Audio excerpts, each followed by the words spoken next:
There is a distinct difference between traveling with your relatives and treating a massive cruise ship like your own personal, floating territory. Throw in a complete lack of self-awareness and a bizarre competitive streak, and you have a recipe for disaster. Here are 12 unbelievable stories of American families who boarded a ship and immediately chose absolute chaos. 1. Have you ever witnessed a family vacation that closely resembled a hostage situation? The Carmichael family from Northern California boarded a massive 4,000-passenger vessel not for leisure, but for a mandatory, highly aggressive 7-day wellness boot camp engineered by the matriarch, a terrifyingly energetic woman named Susan. Susan did not believe in vacations. She believed in cellular optimization. Before the ship even left Miami, she physically confiscated the onboard charge cards of all 11 relatives to prevent unauthorized purchases of alcohol, refined sugar, or joy. Her daily schedule started at 5:15 a.m. with synchronized barefoot sprints on the damp jogging track, weaving through confused elderly walkers while Susan blew a whistle and yelled about metabolic rates. During meals, she treated the luxurious buffet like a contaminated zone. She stood at the end of the line, inspecting her adult siblings' plates, occasionally using her tongs to confiscate dinner rolls like contraband. The psychological toll on the family became spectacularly visible by day 3, as a desperate black market emerged within the bloodline. 2 grown uncles were caught in a darkened service stairwell, weeping quietly while sharing a slice of pepperoni pizza they had bribed a teenager to smuggle in a folded pool towel. Her son-in-law was spotted at the pool bar, frantically pouring a fluorescent blue margarita into an opaque protein shaker, constantly checking over his shoulder. The chaos spilled into public spaces when Susan decided the gym lacked intensity and relocated her family's afternoon aerobics to the busy central atrium. She bullied the bewildered string quartet into stopping their Mozart set to play something with a high-intensity cardio tempo, forcing hundreds of passengers enjoying afternoon tea to watch 12 miserable people aggressively doing burpees on the marble floor. The dietary reign of terror collapsed on the last evening. Susan confidently marched her traumatized family into the spa to use the medical-grade scale, publicly declaring her iron-fisted leadership had purified their bodies. She stepped on first, only to discover she had inexplicably gained 7 pounds. The family stared in stunned silence as the spa manager gently pointed out that the complimentary antioxidant detox water Susan had been aggressively chugging by the gallon all week was, in fact, the ship's highly concentrated, wildly caloric tropical fruit punch. 2. I am sure you have seen people decorate their cabin doors, which is usually a relatively harmless cruise tradition involving some cute magnets or a festive whiteboard. The Miller family from Central Florida, however, approached door decoration with the budget and psychological intensity of a Hollywood special effects department. For a casual 5-night sailing to the Bahamas, they transformed the corridor of Deck 8 into a fully interactive, deeply traumatic haunted house experience. It started innocently enough with some motion-activated plastic bats, but by the second morning, they had installed a high-powered, battery-operated fog machine that leaked dense white smoke across 3 separate fire zones. Whenever an unsuspecting passenger walked past cabin 8142, a hidden proximity sensor would trigger a booming, pre-recorded audio loop of a Victorian ghost child laughing, accompanied by an animatronic skeletal arm that dropped aggressively from the ceiling panels. Neighbors trying to quietly return to their rooms after a few martinis were subjected to a literal gauntlet of terror. A retired couple from Arizona filed a formal complaint after the grandfather accidentally threw his soft-serve ice cream at the wall in pure panic. When ship security finally marched down to dismantle the theatrical nightmare, the father argued loudly that his custom-built laser swamp was completely up to maritime code. Forced to remove the external decorations, they simply moved the entire apparatus inside their standard interior cabin. For the rest of the voyage, the poor room steward had to navigate a grid of red laser pointers and step over a writhing mechanical zombie torso just to leave fresh towels on the bed. 3. Attending the complimentary onboard art auction is a classic cruise activity, primarily because they serve free glasses of the absolute cheapest sparkling wine legally available in international waters. The Henderson sisters, 4 retirees from Arizona, attended these events with the singular, ruthless goal of drinking as much free champagne as humanly possible without spending a dime. To ensure the waiters kept aggressively refilling their plastic flutes, the sisters realized they needed to look like active, highly interested buyers. So they began confidently bidding on incredibly ugly, massive paintings of abstract dolphins they had absolutely zero intention of purchasing. They developed a reckless system of fake auction signals, a subtle wink, a raised pinky, a violent nod of the head, always strategically bailing out right before the gavel fell. It was a flawless grift for about 90 minutes, right up until the cheap alcohol completely destroyed their hand-eye coordination. During the intense bidding war for a 6-foot-tall, violently neon sculpture of a pelican, the eldest sister lost track of the current price, sneezed aggressively, and accidentally raised her numbered paddle at the exact moment the room went silent. The auctioneer slammed the hammer down with terrifying speed. The waiter poured them one final, triumphant glass of champagne as the sisters slowly realized their quest for $40 worth of free wine had just made them the legally binding owners of a $4,000 glowing plastic bird that was far too large to fit through their cabin door. 4. Now, I want you to honestly ask yourself, what is the absolute worst thing that can happen when an overly educated, deeply paranoid family decides they know more about maritime navigation than the actual captain of a 150,000-ton vessel?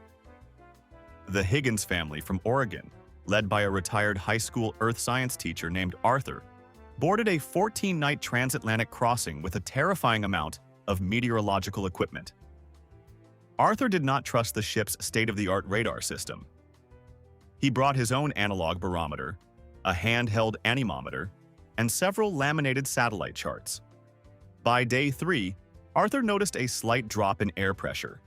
Instead of asking a crew member, he immediately convened a family emergency meeting in the ship's quiet library, declaring that a catastrophic, unprecedented supercyclone was forming directly in their path. The family immediately shifted into a state of absolute, unhinged survival mode. They didn't just prepare themselves, they felt a moral obligation to warn the other 3,000 passengers that the cruise line was lying to them to keep the casino open.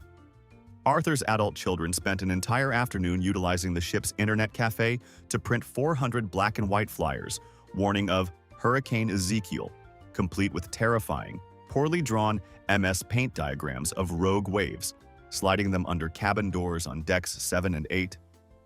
The panic spread through the demographic of anxious retirees like wildfire. By dinner time, a rogue faction of 60 passengers had joined the Higgins family in a total boycott of the formal dining room, instead hoarding massive stacks of plain bagels and individual peanut butter packets from the buffet. Arthur set up a tactical command center in the schooner bar, wearing a high-visibility yellow vest, using a laser pointer to show terrified tourists a wildly inaccurate map he had drawn on a whiteboard stolen from the kids' club. He even started rationing the bar's bowl of mixed nuts, citing impending supply chain failures. The sheer chaos reached a breaking point when Arthur's wife attempted to physically tie 6 heavy wooden deck chairs together near the portside lifeboats using stolen extension cords and bathrobe belts to create a makeshift raft for the family's luggage. The ship's security team, accompanied by a deeply exhausted chief officer, finally surrounded the schooner bar. They didn't arrest Arthur. They simply asked him to step onto the bridge to consult with the captain. The family cheered, thinking Arthur was finally being recognized as a maritime hero. Up on the bridge, the captain calmly asked Arthur to pull up the weather data on his personal laptop. Arthur smugly opened his screen, ready to prove the multi-billion-dollar corporation wrong. Here is the magnificent, deeply humiliating twist that completely shattered the Higgins family's apocalyptic crusade. Arthur was not tracking a current storm. Because he had categorically refused to pay for the ship's premium daily Wi-Fi package, his laptop's weather application wasn't connected to the live satellite feed. Instead, he had accidentally opened an offline educational simulation program he used to use for his high school earth science classes. The terrifying Category 5 supercyclone he had been tracking with mathematical precision was actually archived historical data from Hurricane Katrina in 2005.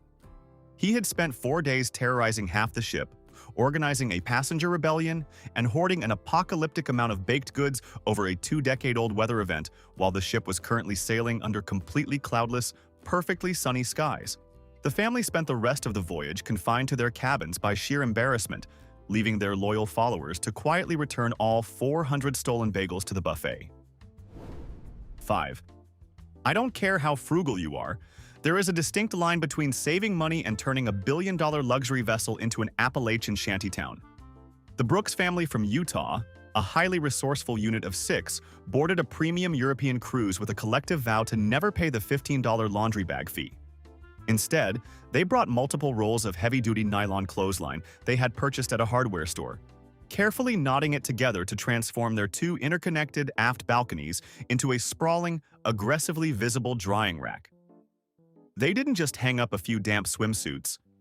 We are talking about a full-scale laundry operation that included heavy denim jeans, giant white undershirts, and an alarming number of beige socks flapping wildly in the Caribbean breeze. It looked like a pirate ship surrendering with very sad beige flags. They utilized the deck chairs, the glass railings, and even managed to tie a tension line to a highly sensitive meteorological sensor. The visual was so prominent that passengers on docked ships in St. Martin were taking photos of the floating laundromat. The standoff only ended when a deeply unamused deck officer hand-delivered a written warning from the bridge.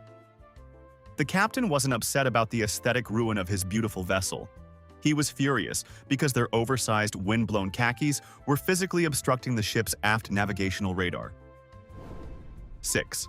Every cruise ship buffet has its heavy eaters, but the Chen Williams family from Seattle approached the carving station less like hungry vacationers and more like a tactical extraction team preparing for a nuclear winter. This multi-generational family of 8 didn't just casually take a few extra cookies back to their room. They boarded the luxury megaship, carrying a highly sophisticated nesting doll system of industrial Tupperware cleverly disguised within their beach bags. Their matriarch, a seemingly frail grandmother who moved with the silent, terrifying efficiency of a highly trained operative, would casually approach the breakfast smoked salmon platter, holding an oversized floral tote. Within 3 seconds, an entire pound of premium fish would vanish into the void, relocated to an airtight plastic container hidden beneath a layer of romance novels and sunscreen. The family operated in perfectly synchronized waves to maximize their harvest. The teenage grandsons were frequently deployed to the dessert section to create a physical blockade, aggressively debating the structural integrity of chocolate croissants simply to distract the head pastry chef. Meanwhile, the uncles would systematically load exactly 42 individual pats of foil-wrapped butter into a specialized thermal cooler bag. They weren't just eating, they were running an illicit, high-volume sandwich manufacturing syndicate out of cabin 9204. By day 4, the ship's inventory system was completely thrown off balance. The food and beverage director was seen staring blankly at a spreadsheet, trying to comprehend how a standard group of 8 could mathematically consume 6 gallons of clam chowder in a single afternoon. The true, terrifying scale of their hoarding operation was finally uncovered on the last morning during the stressful disembarkation process. The family was abruptly pulled aside by port security agents in the terminal because one of the grandfather's rolling suitcases was visibly leaking a mysterious, highly viscous brown fluid onto the polished concrete floor. When the federal agents cautiously unzipped the luggage, fully bracing themselves for a dangerous chemical hazard, they were greeted by an architectural marvel of stolen breakfast items. The suitcase contained 3 dozen hard-boiled eggs stored in a hollowed-out neck pillow, a meticulously wrapped 3-pound log of prime rib, and a poorly sealed, restaurant-sized soup container filled with maple syrup that had burst open under the crushing weight of the heavy luggage, permanently gluing 3 luxury evening gowns to an absolute mountain of pilfered blueberry muffins. 7. There is a very specific type of entitlement that occurs when a family decides the cruise line's multi-million-dollar entertainment schedule simply lacks their personal flavor. The Washington family from Atlanta, consisting of 7 incredibly loud, aggressively extroverted adults, boarded a 14-deck Caribbean vessel and immediately staged a hostile takeover of the ship's daily activities. If the official cruise director, a painfully cheerful man named Toby, scheduled a relaxing afternoon trivia session in the schooner bar, the Washingtons viewed it as a direct challenge. They would simply set up camp on the opposite side of the lounge, pull out a massive, heavily modified bingo cage they had packed in their checked luggage, and start aggressively poaching Toby's audience with the promise of real cash prizes and miniature bottles of tequila. They operated like a rogue pirate radio station. When the ship's classical string quartet began playing a gentle Mozart piece in the main atrium, Uncle Marcus dragged an industrial-sized Bluetooth speaker to the second-floor balcony and blasted a 90s hip-hop playlist, turning a sophisticated tea time into an impromptu, highly energetic block party. The elderly passengers were initially confused, but by day 3, a group of retirees from Boca Raton had completely defected to the Washington family's rogue events, happily abandoning the ship's official art auction to participate in an aggressively competitive line dancing tournament on the aft deck. The ship's entertainment staff tried everything to regain control of their vessel. Toby literally approached the family with free drink vouchers, practically begging them to stop running a wildly unauthorized limbo contest near the fragile glass elevators. The patriarch simply handed Toby a microphone, offered him a Jell-O shot, and told him to loosen up. The sheer absurdity of the situation reached its peak on the final sea day when the cruise line officially surrendered. Passengers woke up to find the printed daily itinerary slipped under their doors. And right there, sandwiched between the 10 a.m. towel folding demonstration and the captain's midday announcement, the official schedule listed Rogue Karaoke with Uncle Marcus in the portside stairwell. Enter at your own risk. 8. Taking a group photo is a standard vacation activity, but a wealthy family of 8 from Manhattan treated the ship entirely as their own private, high-stakes photography studio, holding the vessel's daily operations completely hostage. The matriarch, a woman named Eleanor, who packed 6 different matching linen outfits for her adult children, operated with the delusional belief that 3,000 other passengers were merely background extras in her personal lifestyle magazine. During the absolute peak of the embarkation day rush, with thousands of people trying to board, Eleanor forcibly stopped foot traffic on the glass atrium staircase for 45 minutes. She aggressively directed her grown sons, moving them by half inches to catch the chandelier light, while a backlog of hundreds of exhausted, luggage-carrying travelers piled up behind them. When a polite crew member asked her to clear the walkway, she simply held up one manicured finger without breaking eye contact with her tripod. Her reign of photographic terror culminated on the top deck at sunset, when she marched up to a senior deck officer and earnestly demanded that the captain rotate the 150,000-ton vessel 14 degrees to the port side, because the sun glare was washing out her daughter's pastel sundress. The final, hilarious blow to her vanity occurred when she confidently purchased the ship's expensive professional photo package. Her crowning jewel, a grand family portrait taken in front of the casino, prominently featured a blurry man in a bathrobe standing directly behind her shoulder, vigorously scratching his back with a plastic flamingo stirrer. 9. There is a unique brand of chaos that occurs when an overly competitive family decides to forcefully inject their own private entertainment into a highly populated public space. The Gallagher clan, a sprawling 15-person dynasty from Texas, boarded a massive European luxury liner with a completely secret agenda. The grandfather, a retired insurance adjuster with way too much free time, had spent 6 months designing an incredibly complex, immersive murder mystery game for his family to play during the 7-day voyage. The fatal flaw in his brilliant plan was that he strictly forbade any of his children from explaining the game to the crew or the other 3,000 passengers. To the outside observer, the Gallaghers were simply an unhinged crime syndicate experiencing a dramatic, very public meltdown. On day 2, a woman in the crowded main dining room began dramatically clutching her throat, knocking over a tray of champagne glasses and screaming that her husband had poisoned her shrimp cocktail. Before the panicked waiters could even call for the ship's medical team, she stood up, wiped her mouth, whispered, "You'll never get the inheritance, Charles," and briskly power-walked to the dessert station. The ship's security team spent 48 hours chasing shadows as the family planted absurd clues in completely inappropriate locations. A bewildered massage therapist in the Lotus Spa found a threatening note written in fake blood taped to a hot stone heater, demanding a ransom for a stolen diamond, which prompted a temporary lockdown of the sauna. Passengers in the casino were repeatedly terrified by Gallagher siblings having staged aggressive whispering matches behind the roulette tables, forcefully passing manila envelopes filled with monopoly money to each other. The tension reached a boiling point on the fourth afternoon, while the ship was docked in the port of Cozumel. The narrative of the game dictated that Uncle Frank, the primary suspect, was supposed to go missing. And missing he was. When the ship blew its final horn to depart Mexico, Frank was nowhere to be found. The family was absolutely ecstatic. They gathered in the atrium lounge, drinking cocktails and loudly praising Frank's intense dedication to the theatricality of the game. They spent the next 2 sea days aggressively searching the vessel, convinced he was hiding in a lifeboat, bribing the bartenders for clues about his whereabouts, and trying to sneak into the crew-only corridors to find his secret lair. The grandfather even smugly told a security officer that they were dealing with a master of disguise. Here is the twist that absolutely shattered their illusion. Frank was not a master of disguise, nor was he deeply committed to the immersive theater experience. Frank simply hated his family. He had spent the entire first 3 days of the cruise absolutely miserable, forced to participate in his father-in-law's ridiculous scavenger hunt. When the ship docked in Cozumel, Frank quietly walked down the gangway, took a taxi to the airport, bought a one-way ticket back to Dallas, and blocked all of their phone numbers. He hadn't told a single soul.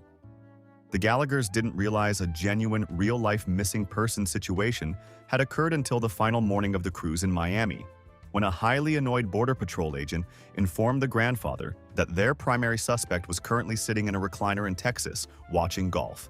The family had to explain to federal maritime authorities, with profound, soul-crushing humiliation, that they had spent 72 hours tearing apart a billion-dollar luxury vessel looking for a man who had intentionally abandoned his own wife and children in Mexico just to avoid wearing a cheap fake mustache at the captain's dinner. 10. If you think the ship's communal hot tubs are meant for quiet relaxation, you clearly haven't encountered the sheer, unapologetic audacity of the Brentwood family from Southern California. This fiercely holistic group of 5 boarded a luxury Caribbean cruise with the strict belief that the ship's standard chlorinated water was highly toxic to their personal auras. Instead of simply avoiding the pools, the mother decided to perform an unauthorized, aggressive chemical purification ritual. Waiting until the main pool deck was absolutely packed on a sunny sea day, the family marched up to the crowded starboard hot tub. Without a word of warning to the 6 strangers currently soaking in it, the mother simultaneously dumped 4 industrial-sized, heavily dyed, eucalyptus-infused bath bombs directly into the bubbling water. It was not a gentle, spa-like fizz. It was a violent, volcanic chemical reaction. The water instantly turned a terrifying, opaque shade of radioactive purple. Within seconds, a thick, violently minty foam rapidly expanded over the edges of the tub, creeping across the wooden decking like a sentient, rapidly growing blob. Elderly passengers scrambled out of the water, coughing on the intense botanical fumes. When the furious deck supervisor sprinted over, demanding to know why the starboard side of the ship looked like a lavender-scented chemical spill, the mother calmly offered him a laminated pamphlet on chakra alignment, while her husband frantically tried to scoop the blinding purple bubbles back into the tub using a hollowed-out pineapple. 11. We all love a complimentary dessert, don't we? It is a harmless little thrill when the waiters bring a small cake and sing to your table. But the Walsh family from Boston, a highly coordinated unit of 9, decided to weaponize this hospitality and turn the main dining room into their own personal fraudulent theater of celebration. They realized on the first night that announcing a birthday yielded a free chocolate mousse and a tableside serenade. Instead of being grateful, they immediately drafted a complex, 7-day schedule of completely fabricated life milestones. Night 1 was the grandmother's 80th birthday. Night 2 was the parents' 30th wedding anniversary. Night 3 was a tearful celebration of the eldest son, supposedly getting accepted into Harvard Medical School. By night 4, they were celebrating the successful kidney transplant of a family dog that did not actually exist. The dining room staff was utterly exhausted. The exact same section of waiters had to march out with the exact same stale tambourine every single evening, fully aware they were participating in a grift, while neighboring tables grew increasingly furious that the loud singing was constantly interrupting their dinners. The Walshes felt invincible, ordering multiple appetizers and soaking in the unearned applause of strangers. However, they severely underestimated the psychological breaking point of a seasoned cruise ship, maitre d'. On the final formal night, the family claimed it was their daughter's surprise engagement, expecting the grand finale of free desserts. The maitre d', dead-eyed and entirely broken by their week-long scam, silently signaled the waitstaff. Instead of a single slice of elegant cake, a line of 25 crew members marched out of the galley. They were banging metal pots and pans with wooden spoons, screaming a traditional, incredibly aggressive Italian wedding chant at deafening volume. They surrounded the Walsh table, physically trapping them in their seats, and performed this chaotic, ear-splitting ritual for 6 uninterrupted minutes while the entire dining room watched in stunned silence. When the noise finally stopped, they slammed a massive 12-pound decorative display cake onto the table, made entirely of painted styrofoam and rock-hard fondant, and cheerfully informed the family that maritime tradition required them to eat the whole thing before they were allowed to order their entrees. 12. Let me paint a picture of a very specific type of suburban American dad.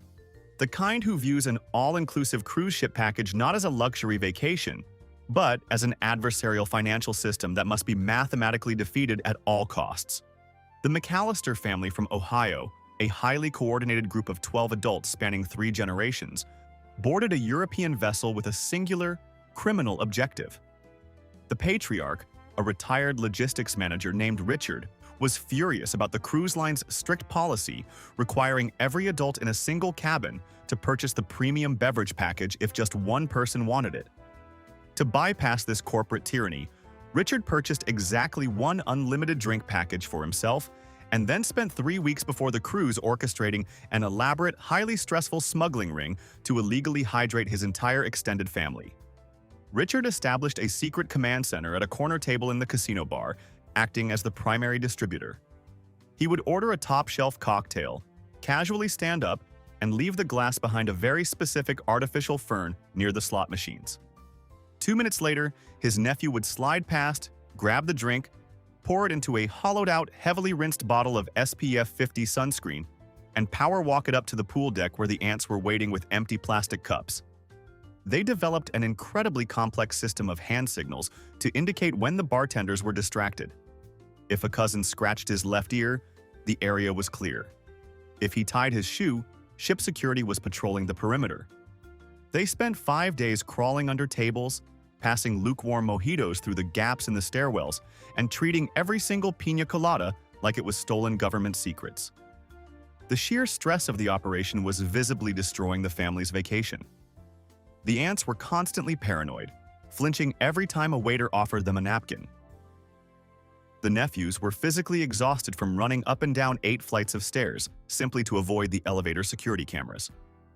On the final formal night, the entire family was huddled in the dark, windy corner of the upper sports deck, aggressively whispering and trying to equally divide a single gin and tonic into 4 separate paper espresso cups. Suddenly, the ship's food and beverage director stepped out from the shadows, accompanied by 2 massive security guards. The family froze in pure, unadulterated terror. The mother actually dropped a flask of smuggled margarita, which shattered loudly on the teak deck. They braced themselves for a massive fine, or worse, being detained by port authorities. And this is the magnificent, mind-blowing twist that completely broke the family's spirit. The beverage director didn't yell. He just calmly smiled, looked at Richard, and asked if he wanted to finally tell them the truth. The entire family turned to stare at their patriarch. Richard, completely unfazed, took a slow, deliberate sip of his legally acquired scotch. It turned out the cruise line had known exactly what they were doing since the first afternoon. They hadn't intervened because Richard had actually paid for 12 premium beverage packages 3 months in advance. He had secretly dropped over $6,000 to ensure his entire family had unlimited top-shelf drinks. But Richard, being a deeply cynical man who felt his adult children had become far too soft and entitled, had gone to guest services at 3 a.m. on embarkation day. He specifically instructed the staff to remove the drink package stickers from his family's physical keycards and disable their mobile app access under the guise of a family digital detox. He intentionally invented the strict, terrifying smuggling rules because he thought it would be a hilarious, character-building exercise to watch his grown nephews army crawl through the casino just to drink a heavily shaken, slightly warm rum and coke out of a plastic sunscreen bottle. The family stood in stunned, horrifying silence in the ocean breeze as they realized they had spent their entire luxury vacation acting like desperate fugitives over absolutely nothing, while Richard had been enjoying premium bourbon the entire week, treating their immense psychological distress as his own personal, highly expensive dinner theater. Look at your own family. Now tell me in the comments which of these absurd cruise ship schemes your relatives would most likely attempt if left completely unsupervised. Be honest. If you survived this descent into maritime madness, hit subscribe. You need to be here for the next video, otherwise, how will you know what kind of absolute lunatics to avoid next time?